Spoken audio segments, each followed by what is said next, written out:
A lawyer representing alleged victims of Sean Diddy Coombs say the current cases against the music mogul are just the tip of the iceberg and that other celebrities will be implicated. Lisa Bloom was speaking to our arts and entertainment correspondent, Katie Spencer. We know, of course, at the moment Sean Coombs is behind bars awaiting trial for charges of sex trafficking and racketeering. He denies, as the criminal case makes out, that he, with the help of some of his employees, coerced and abused individuals for a number of years using blackmail and violence to silence his victims.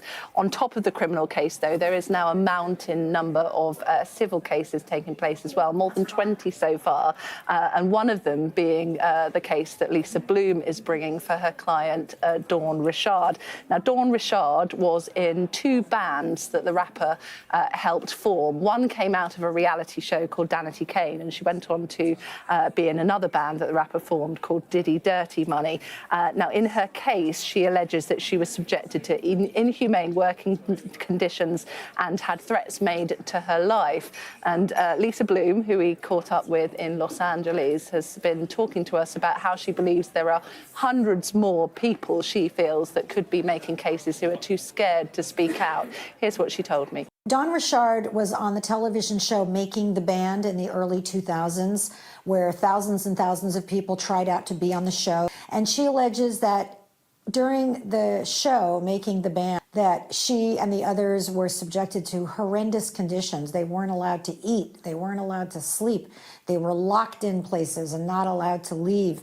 They were subjected to all kinds of gender comments, you know, calling them names, insulting them. She alleges that she was groped and grabbed by Sean Combs, that she witnessed him physically assaulting other women, that he restrained her, locked her into cars and other places, falsely imprisoned her. And it was just a really terrifying experience for her. She says that when she tried to speak out on behalf of other women who he was abusing in her presence, she was threatened and she felt very, very fearful. And she wanted to put her real name on the case. People know her. She has over 1 million social media followers. She has a significant fan base, and she wanted to put her name on it. She thought it was very brave that Cassie Ventura had done that. She wanted to follow that inspiration. There's no doubt in my mind that Sean Combs felt that he was above the law for many, many years. There was an early case against him, a criminal case, where he was acquitted. And I think that made him feel emboldened and empowered that he could get away with anything. I know that some of the people who worked for him have said that made them terrified, that the law was just not going to come for him. There was not going to be any accountability.